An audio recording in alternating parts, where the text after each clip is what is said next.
Ako'y magpapaalam na. Muli, maraming salamat sa inyo.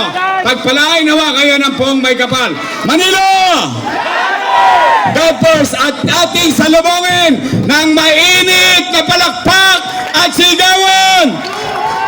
Vice President Sara Duterte! Maraming salamat po, Yorme at Munito.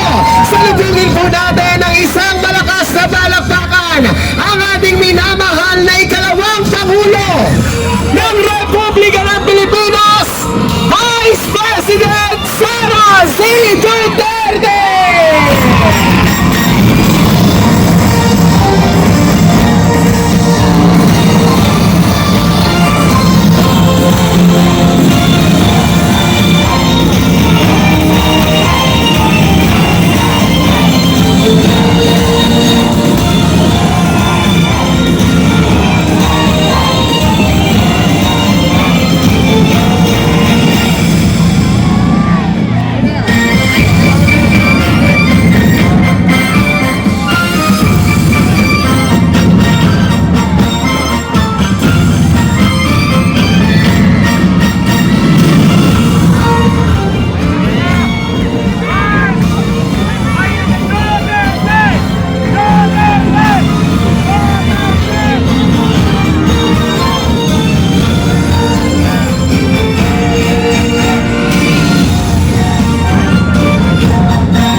po natin ang ating Vice Presidente, Sara Duterte!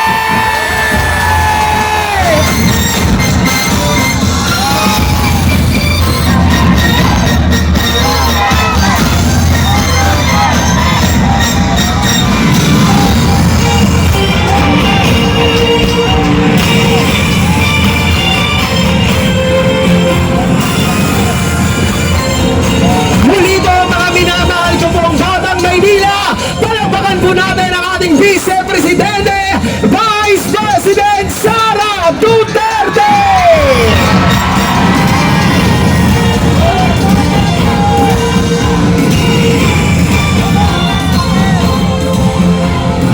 Maaari na po tayong muling magsimpo, mga minamahal ko pong batang Maynila. Muli po, palakpakan po natin Vice President Sara Duterte!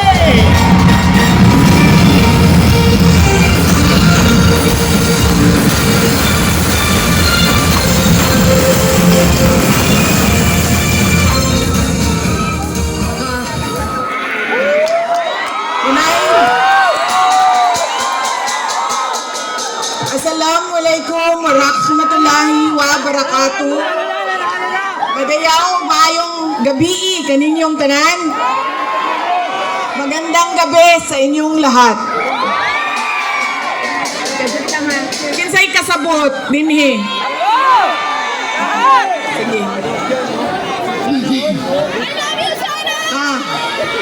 Unahin ko po muna ang aking mga pagpapasalamat.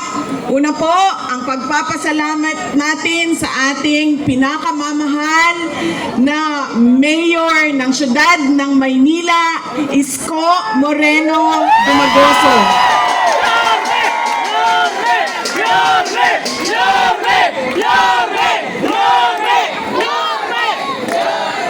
Nagpapasalamat po ako sa kanya dahil ipinahiram niya po ang inyong entablado at ang inyong mikropono para po sa mga senador ng Duterte. Maraming salamat, Mayor.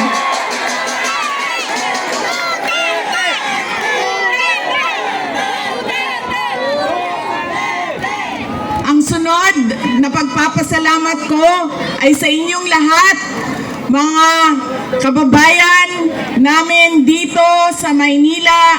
Maraming salamat sa oras ninyo at sa pagkakataon na ibinigay ninyo sa akin at sa amin ngayong gabi na ito. Maraming salamat. Madami sa inyo ang wala pa na ni hapon, hindi pa na naghapunan. Marami sa inyo ang hindi pa naghapunan, hindi pa nakaluto, at kanina pa dito, mainit, pero nandito kayo para sa amin at para sa bayan. Maraming salamat sa inyong lahat. Ang susunod ko pong pagpapasalamat, mahal ko kayo, ma'am. Mahalin din natin patuloy ang ating mahal na inang bayan, ang Pilipinas. Mas, dihigong mata ka! I love you too.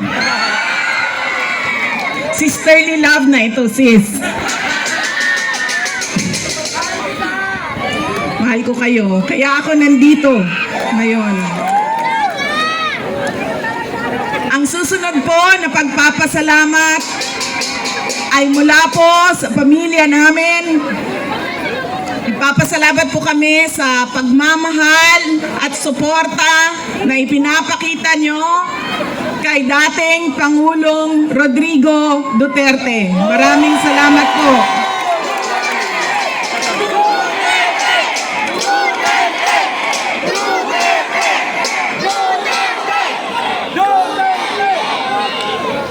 Marami po sa inyo ang nag-celebrate ng kanyang birthday noong March 28, 2025 at kami po ay taus-pusong nagpapasalamat at masaya dahil nakiisa kayo sa kanyang 80th birthday celebration. Dahil hindi po lahat tayo ay mabibigyan ng pagkakataon na umabot ng 80 years old. Kaya maraming salamat at sinelebrate nyo ang kanyang 80 years. Ang susunod na pagpasalamat ay mula po sa akin. Maraming salamat sa inyong suporta, sa inyong kampanya at sa inyong boto para sa akin noong halalan ng 2022.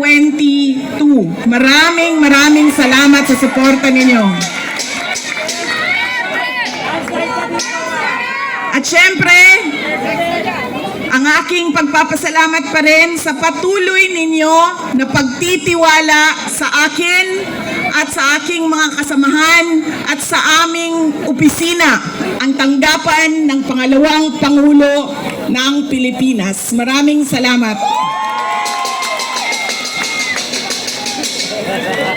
Ang amin pong pamilya ay merong malaking utang na loob sa inyong lahat, mga kababayan namin, sa pagkakataon na inyong ibinibigay sa amin na makapaglingkod sa ating bayan.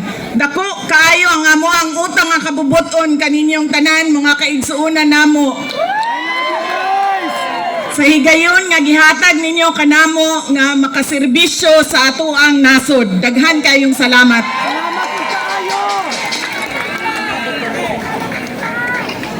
Ang susunod po ay mga ngampanya po ako sa inyong lahat. Sandali lang. Tanggalin ko lang po yung seal ng ang aking opisina. Palitan natin ng seal ng Office of the President.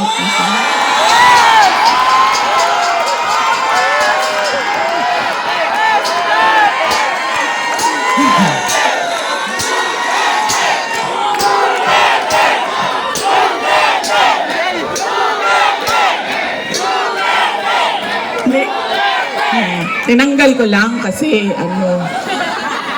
iba kasi yung opisina, iba din yung pangangampanya. Pero kung sa Pangulo lang, pumili na lang kayo. Si Isko Moreno, si Sara Duterte, wala kaming problema.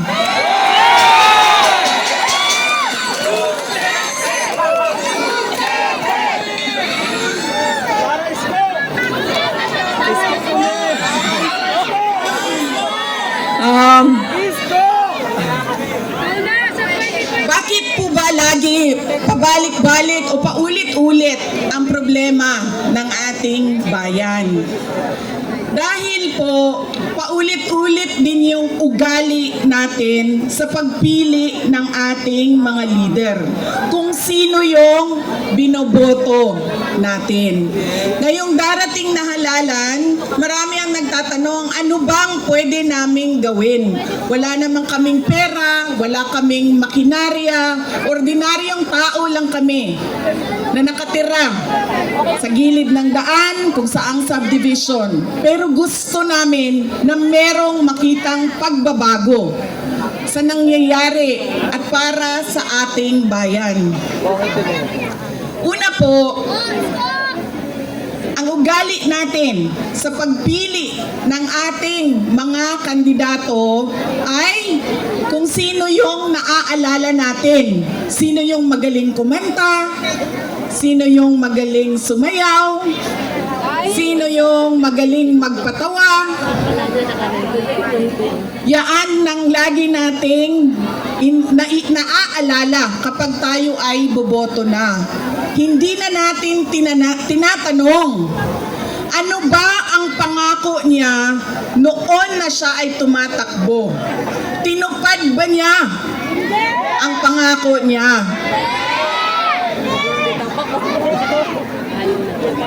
Diba? Dapat tinatanong natin ang sarili natin, ano bang nagawa ng tao na ito? Nangako siya, sorry ma'am,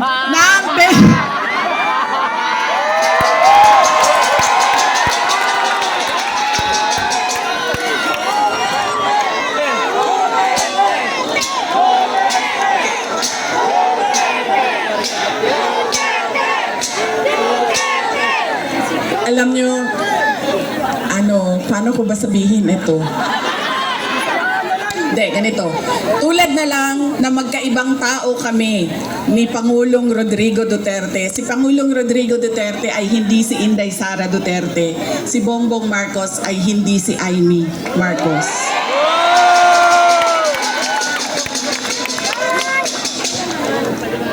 Ito, hindi na ako nang paalam sa'yo. Sasabihin ko na, nga naman, sige manig. Tanggalin na lang natin ito. Okay lang sa'yo? Okay. Mura siyang matuwan.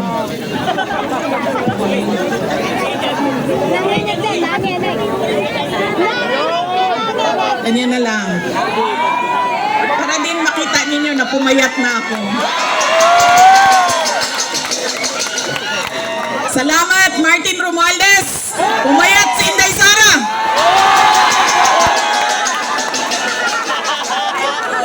Uy, kajig lang ba? Seryoso, seryoso. Mahal ko kayo, ma'am. Ito, hindi na ako nagpaalam kay Senator Amy, kasi hindi ko naman alam na nandito siya. Noong October 2023, pumunta ako sa kanya. Sabi ko sa kanya, pwede mo ba akong tulungan? Kailangan ko kausapin ang Pangulo. Kasi nakikita ko sa mga plano nila at nabasa ko sa mga plano nila, meron silang ipa-file na impeachment na kaso. So sinamahan niya ako. Ito yung araw bago umalis si dating Pangulong, si Pangulong Bongbong Marcos. Ito yung... Uy, hindi ko sinadya yun. Hindi ko sinadya yun, ha? Failan na, kayo lahat, failan ng sedition. Kayo dyan, may kaso na kayo bukas. Wait lang. So, ito yung araw na paalis siya, papuntang Amerika. Pumunta kami, sinamahan ako ni Senator Amy. Siya yung kumuha ng oras ng schedule para makausap ko si BBM. Noong nandun na kami, binanggit ko sa kanya ang impeachment. Pero hindi yung impeachment ang gusto kong marinig ninyo na kwento ngayong gabi na ito. Doon sa pag-uusap naming kaming tatlo lang yun eh, pasensya na silang dalawa. Marites yung nandoon sa harap, nilang dalawa. Nag-usap kaming tatlo, nabanggit ni BBM ang pag-amenda ng konstitusyon. At sinabi niya na, madami siya sinabi, pero ang gist ng sinabi niya ay, we will just amend. Kasi English man sila pag mag-istorya, no? So ako dito, anak, kuya waning, inihang in English, ay, we will just amend the economic provisions of the Constitution.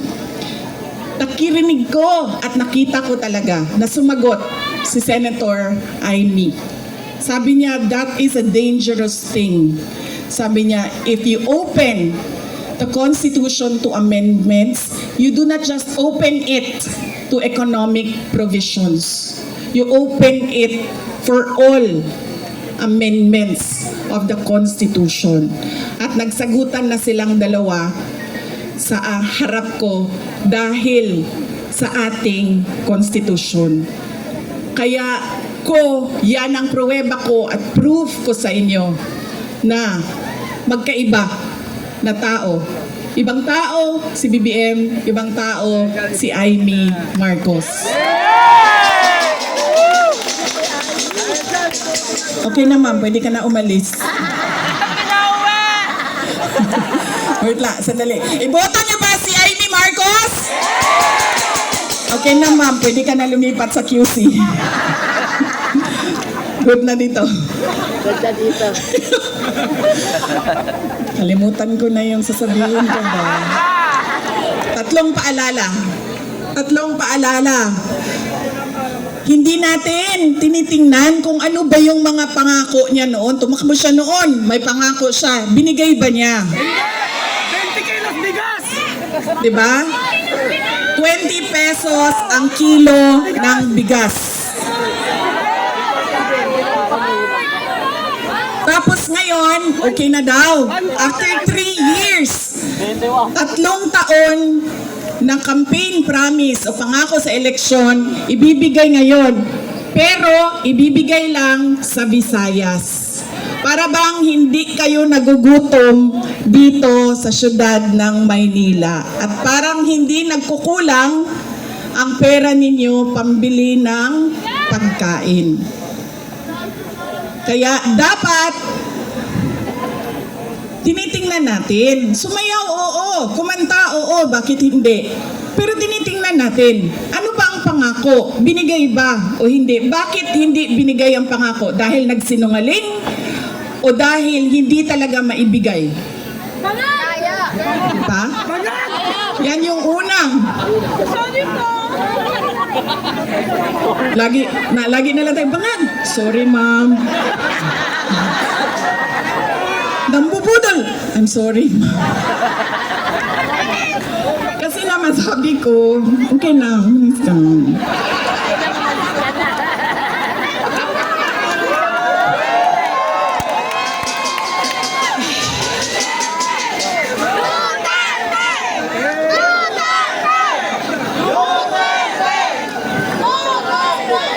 Alam nyo, yung bangag na yan, hindi totoo. Hindi naman ako kasi tumawa dahil tinawag siyang bangag. Andun ka din, di ba? Hindi ako, kasi sa Bisaya, ang bangag, di ba? Bangag, bangagan, bangag. Butas! Oo. Butas! So, pag sinabi mong bangag sa Bisaya, hindi siya adik. Unsa man sa to, akida. Di ba? Oo. So, hindi talaga ako natawanan, tinawag siyang bangag. Kasi sa Bisaya, ang bangag ay butas. At saka sa slang, ang bangag is yung private part ng babae. Diba? Bangagan. Ang pinagdawanan ko, dahil ang rally na yon ay kontra sa pag-amyenda ng konstitusyon. Yun yung rally na yon. Tapos nagulat na lang kami na iba na yung na pag-usapan doon sa rally. Pero balik tayo sa bangag, ma'am. Alam mo, hindi ito kasali talaga sa speech ko, ma'am. Sinabi sa akin ng partner ng uncle ko na noong hindi pa siya Pangulo, nung senador pa lang siya, ay bumisita sila sa bahay at inalok talaga sila ng droga. Humindi yung wala naman ako sinabi na pangalan. Oh, talaga. Alam nyo, may malaki bang tulungan ang Maynila para sa atin lahat? Hindi nila tayo kakayanin ikulong, no? Baka matulad tayo kay President Duterte. Nagkulong na. So, humindi yung partner noong uncle ko. Kinento nila yan sa akin. Ang buong akala ko naman, kasi matanda na, 'di ba? May edad na, natututo ka na sa kung anong mga mali na ginagawa ng kabataan mo, ay nagbabago yung tao. Hindi ko alam na yun na nga ang nangyari. Kaya balik tayo sa paalala, tingnan nyo muna.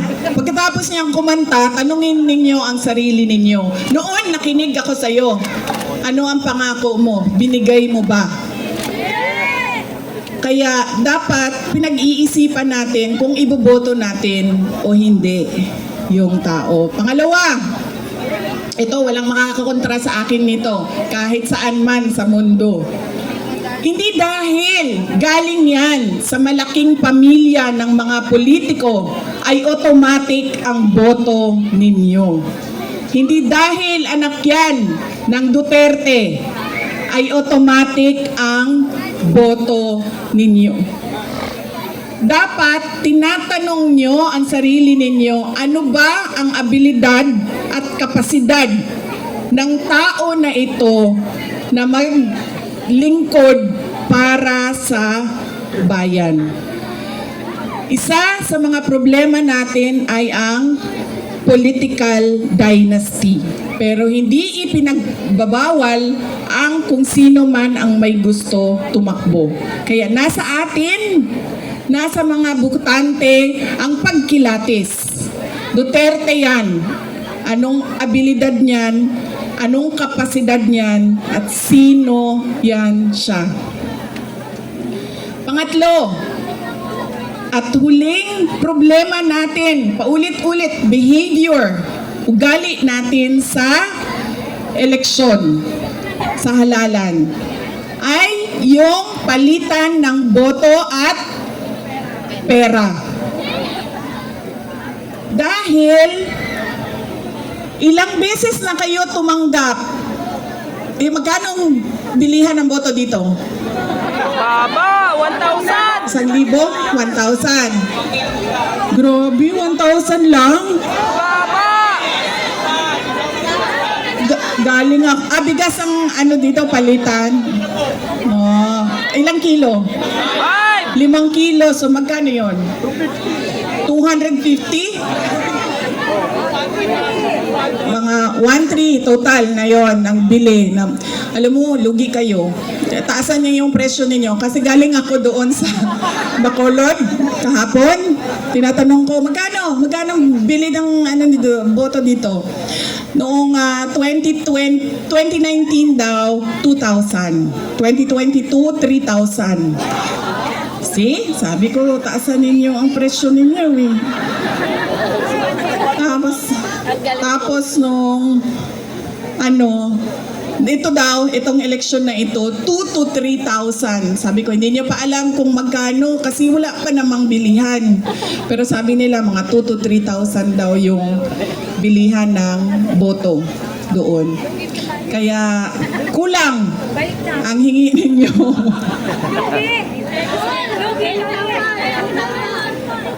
1,300 ang natatanggap ninyo. Hoy, bumalik kayo sa tennis court, ha? O hindi pa lahat. Oh. Bumalik kayo sa tennis Bakit 1,300? Ang akap, magkano ba akap? Di ba 5,000? May bawas! Inibiyak! 3,000. Inibiyak!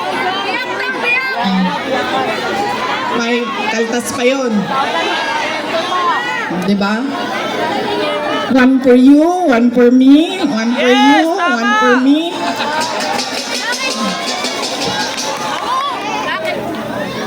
Alam niyo, hindi namin ginagawa yan sa Davao. Alam niyo bakit? Nawawala kasi yung respeto ng tao sa isa't isa. Sabihin ko sa inyo kung bakit mamaya nawawala yung respeto, ha. Sana ako. Sa bilihan ng boto. Yan. Ilang eleksyon na kayo tumanggap ng 1,300? Ilang eleksyon na tumatanggap ang mga botante ng Pilipinas ng pera kapalit ng boto nila. Pero bakit mahirap pa rin ang ating bayan? At bakit hirap pa rin kayo bumili ng bigas? Kasi dapat kung akap yan at galing yan sa gobyerno, tanggapin nyo, pero tanungin nyo naman yung sarili nyo. Ang nagbigay ba nito ay karapat dapat maging leader ng bayan natin? Dahil malamang ipusta ko yung isang paa ko, hindi niya pera yang binigay niya sa inyo.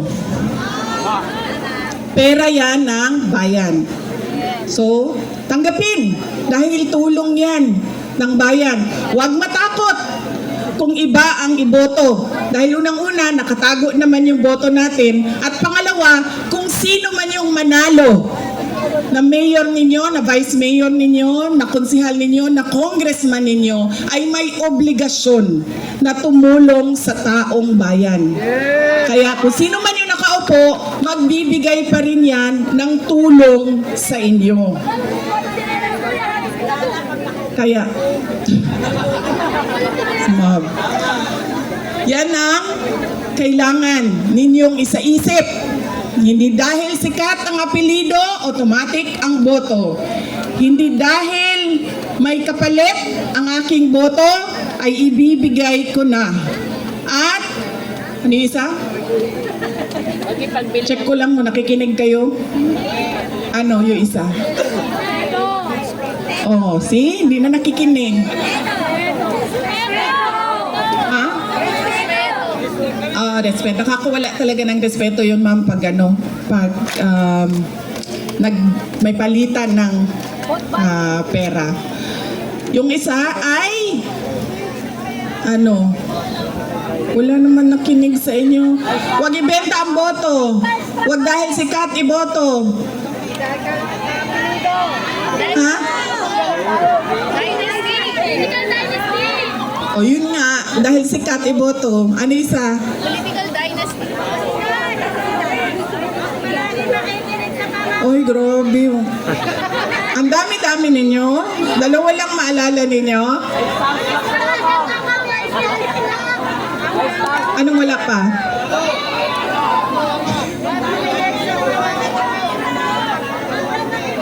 Ay, opo. Oo, nagpapasalamat tayo kay Mayor Isko Moreno Dumagoso.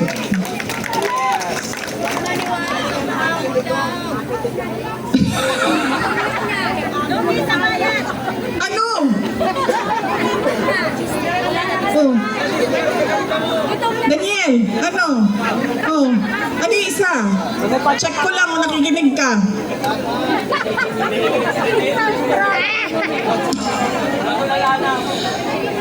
Alam niyo, hindi ito totoo na kilay ko, ha? Drawing lang ito. Drawing lang ito.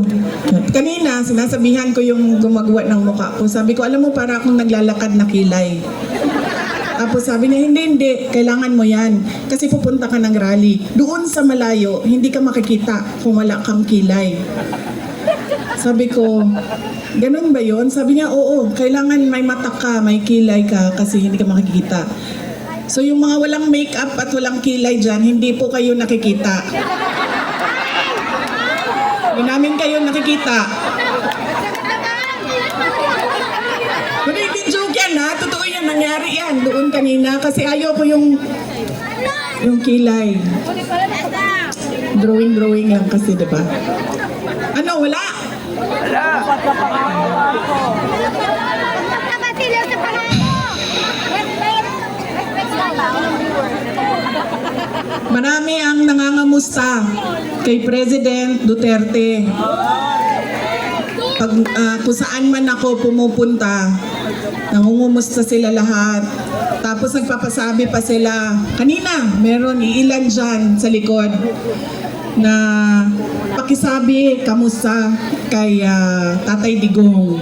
Kahit hindi ko siya kilala, lagi yung mga tao, hindi ko kilala sa pangalan, sinasabi nila, pakikamusta kay Tatay Digong. Ayun, siya po ay nakakulong. Anak po ako ng nakakulong na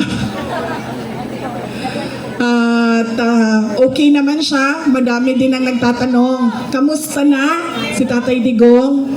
Sinasabi ko, lagi okay naman siya. Ang problema lang ay hindi siya marunong maglaba, magluto at maglinis ng kwarto. Dahil yon ay ginagawa sa kanya lagi ng mga asawa niya. Madami pong asawa ang aking tatay.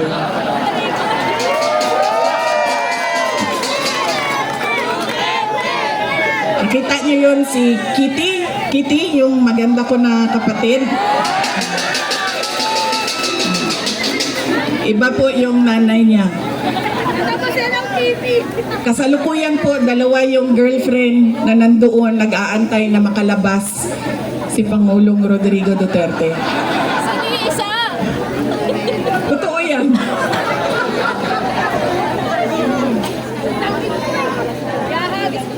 Oh ma'am, hindi daw nila kinidnap yung hindi daw nila kinidnap si Pangulong Rodrigo Duterte. Hindi daw kidnap ang tawag doon. Sige, okay na lang. Hindi na kidnap ang tawag doon.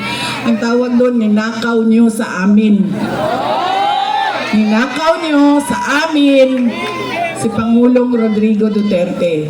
Dahil siya ay propriedad o property ng syudad ng Davao. Dahil siya ay magiging mayor namin doon at kinuha ninyo siya at ninakaw ninyo dito. Pwede na ba yun, ma'am? Hindi daw kidnapping yan eh. Nakawan na lang. Ninakaw ninyo sa amin. Sa mga nangangamusta, ay meron kaming maliit na video presentation sa inyo. Sigurado ka ba, ma'am, na hindi ka aalis? Kaya ako nakakalimot sa mga sasabihin ko eh, kasi nandito ka, ma'am. Ma'am, ang advice ko lang talaga sa iyo sa panahon na ito at sa darating na mga araw ay magpalit ka na po ng apelido, ma'am. Ay, sorry, Romualdez pala ang middle name mo.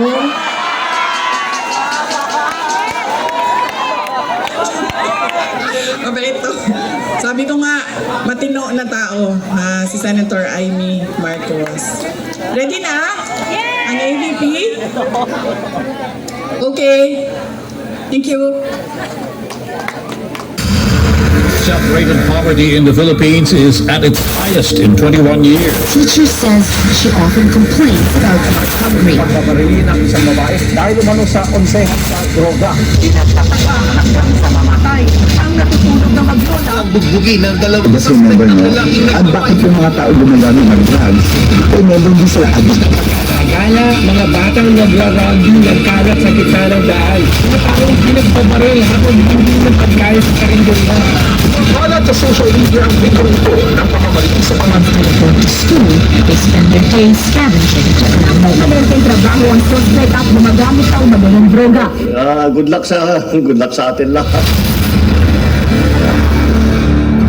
Sa halip na tutukan ang kumakalam na sikmura ng mga pibig, krimen, droga at korupsyon, mas inuna ang sariling interes at kasakiman sa kapangyarihan. Itinapon palabas ng bansa ang nag-iisang Pangulo na siyang puro na nagmahal sa bayan. Mula nung si Tatay Digong ang naging Pangulo,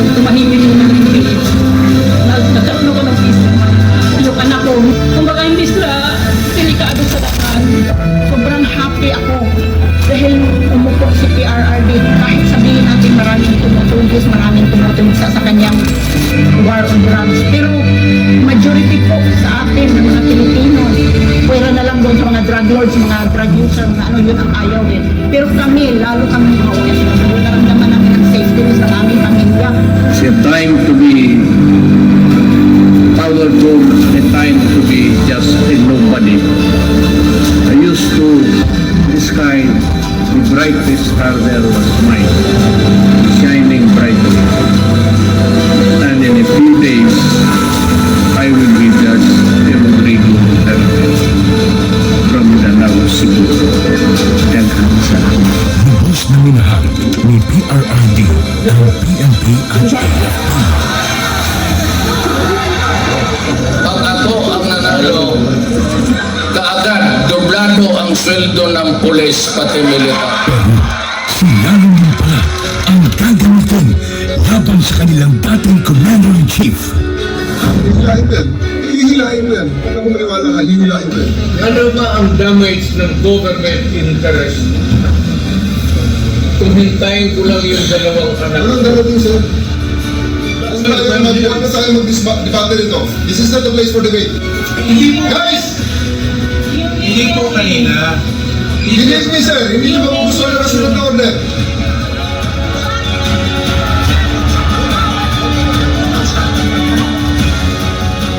Napilitan sa serbisyo ang iba dahil sa order ng isang bagang na namumuno sa kanila. Former Philippine leader Rodrigo Duterte has been taken into custody by the International Criminal At Court. yun ang simula ng pagliyab ng damdamin ng mga Pilipinong nagmamahal kay Tatay Digong.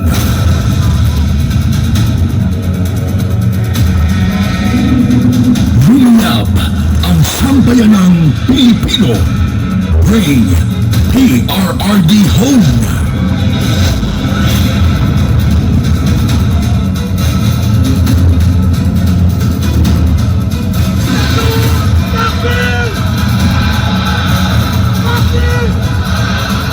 Iisa lang ang sigaw.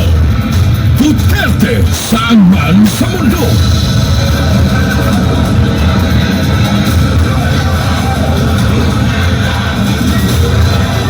Nagagalit ang taong bayan dahil ramdam ng lahat na walang nagawa ang administrasyong ito. Bayan ang asikasuhin, hindi sariling mithiin. Nais nating katawanin ang nagkakaisang damdamin ng milyon-milyong Pilipino at isabinig ang kanilang pinag-isang mithiin para sa isang mapayapa at nagkakaisang Pilipino.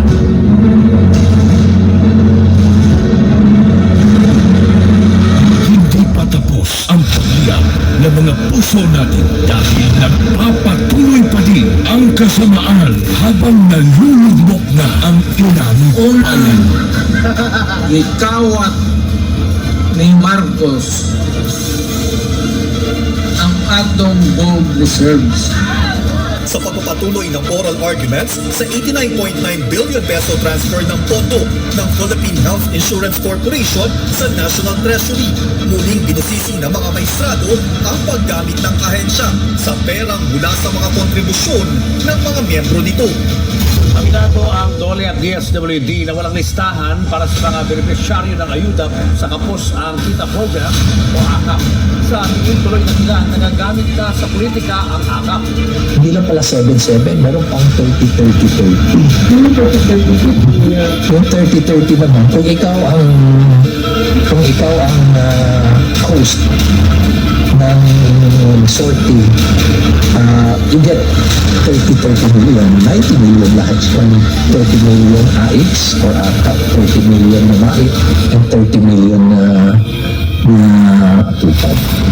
Sa kanyang 15 taong karanasan bilang kongresista, ngayon daw nakakita si Davao City Representative Isidro Ungar ng ganitong sistema sa Bicameral Conference Committee. Ang tinutukoy niya ay ang mga blankong line items sa Bicam Report ng 2025 National Budget na anyay laban sa batas. Partikular dito ay ang missing budget amount sa Department of Agriculture at ang program funds na anyay bilyon isang halaga.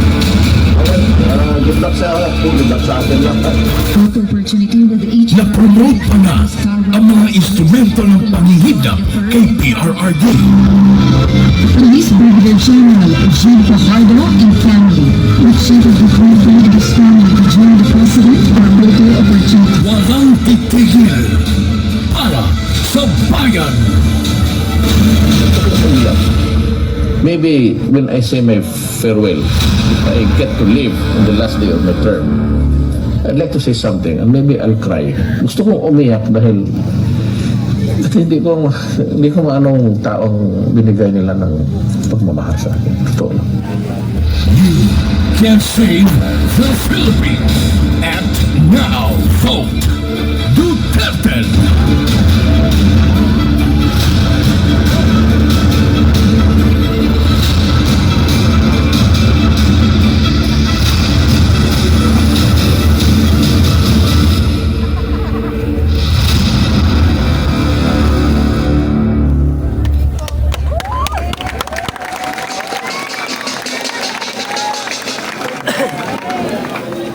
Nung isang araw, nasa ferry ako sa Toledo, Cebu.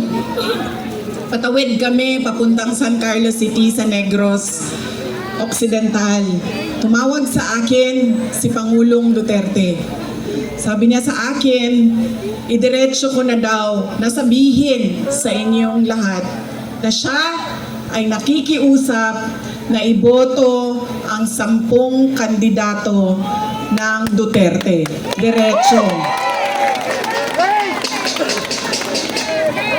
Mamaya, ma'am, idagdag kita. Sandali lang.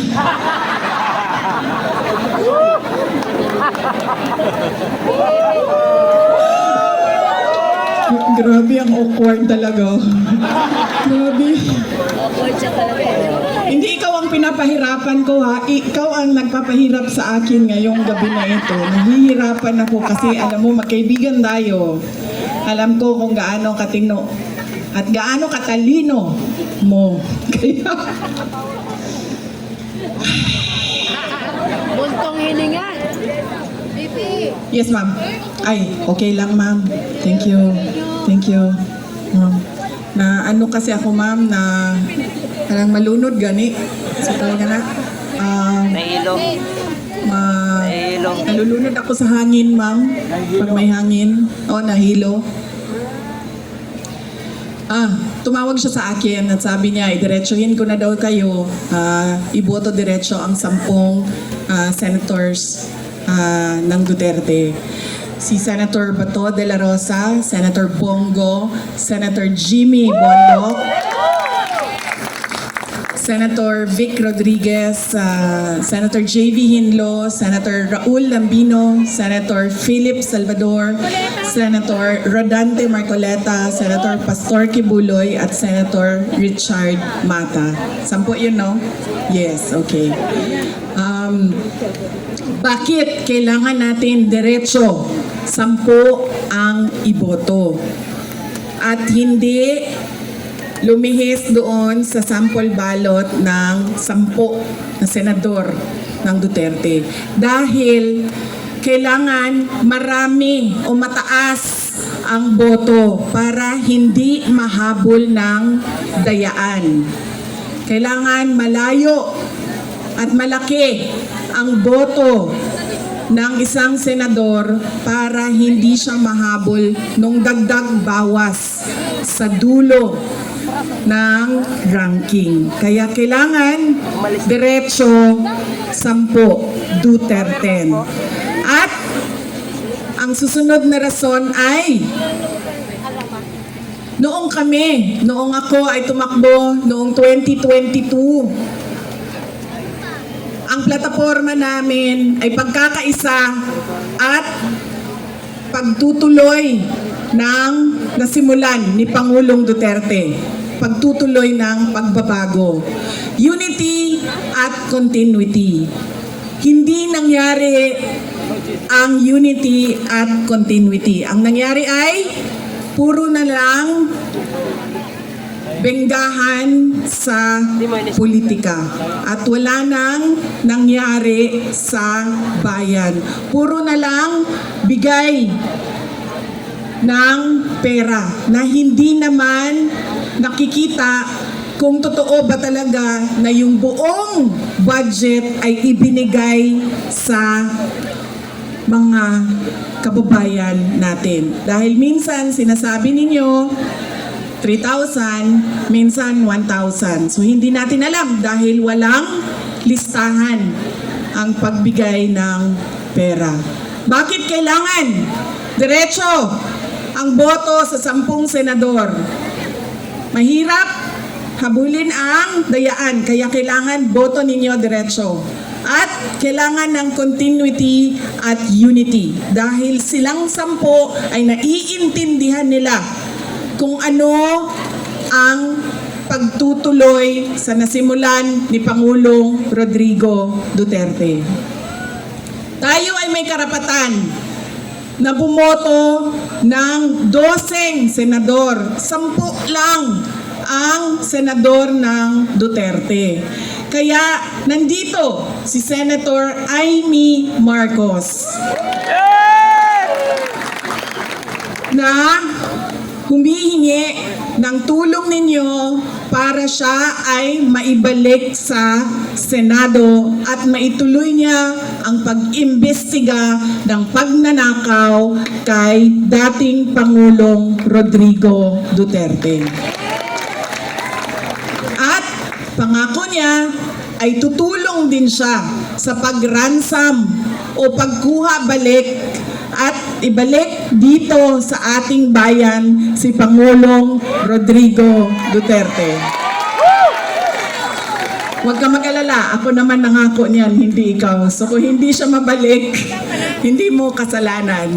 Pero nagsabi siya, tutulong siya. Dahil naiintindihan niya na mali ang ginawa at naiintindihan niya na walang direksyon ang ating gobyerno sa ngayon. Kaya andito siya para sa inyong lahat at para iboto ninyo balik sa Senado. Senator Amy Marcos.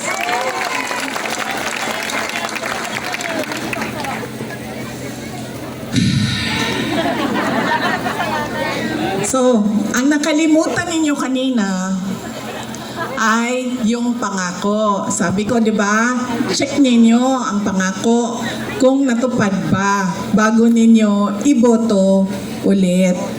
Yan yung ang pag-check niyan ba parang ano, yung politiko ba parang boyfriend yan ba? 'Di ba? Ang lalaki kapag nanliligaw, ibibigay sa isasabihin sa iyo ang lahat.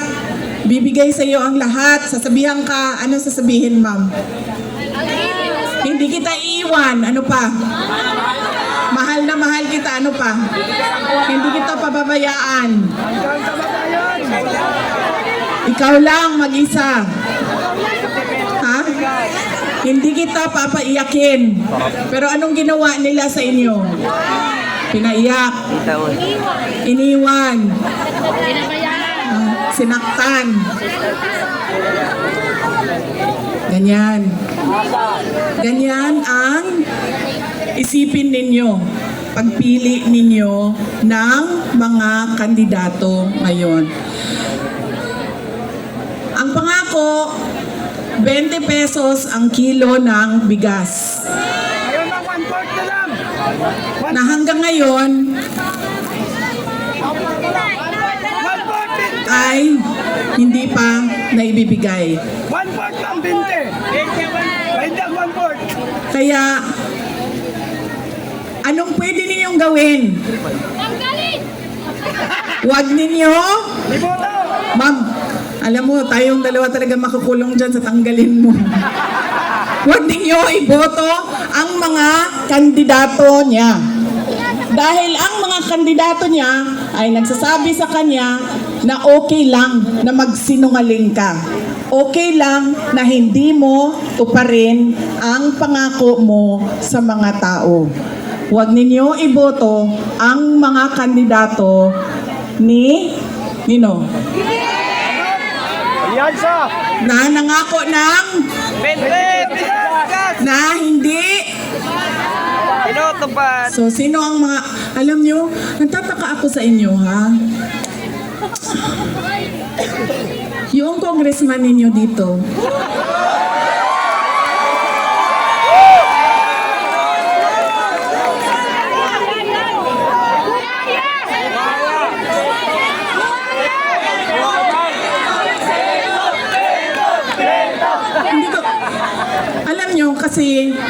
congressman ninyo, yan yung mukha ng distrito ninyo. Yan yung pambato ninyo doon sa House of Representatives. Unang-una, sa sobrang laki ng liig niya,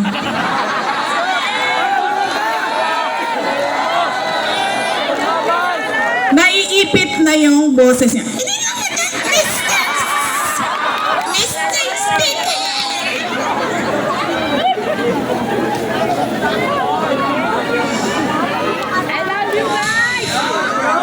Pangalawa,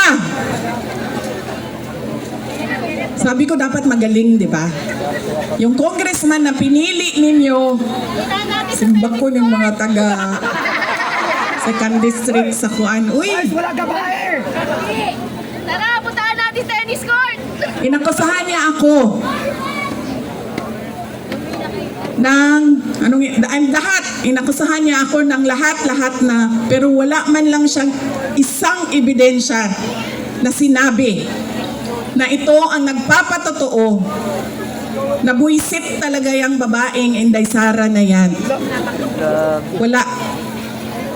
Kaya pag bumili kayo ng muka ng distrito ninyo, Hindi mo nga crocodile! saan na yung congressman ninyo?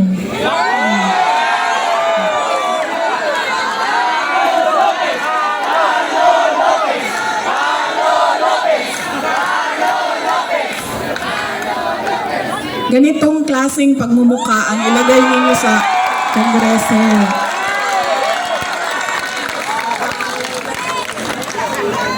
At ganitong klaseng kapasidad. Hindi ko alam, ano man nangyari noong 2022 at yan ang binoto ninyo. Ikwento nyo nga sa akin. Ikwento nyo sa akin.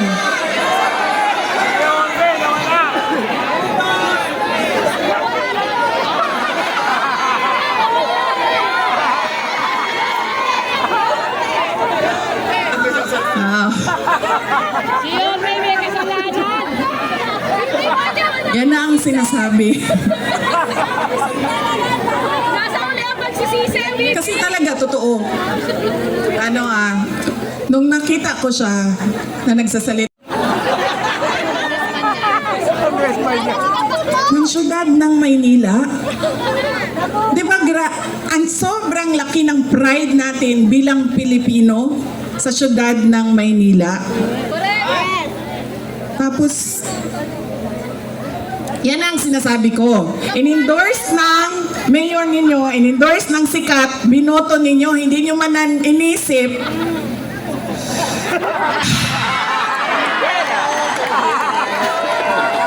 Yan! Yan ang sinasabi ko sa inyo. Kasi, ang ugali natin, in-endorse ng sikat, sikat ang apelido, kinabuto ko na ito. Sumayaw, kumanta, napatawa ako, bahala na yung pangako mo, hindi natutupad, okay ka na. Yan ang, kita niyo, nasaan na yung bansa natin ngayon? Nasa kangkungan na tayo. Ay, sorry. In-endorse ko din pala si BBM. Humingi-hingi ako ng patawad.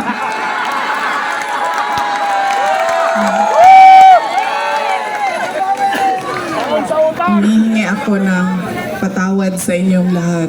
Nasa uli ang pagsisisi! Ma'am, tinatanggap ko po ang sorry mo at pinatakbo mo akong Vice President. Okay lang, ma'am.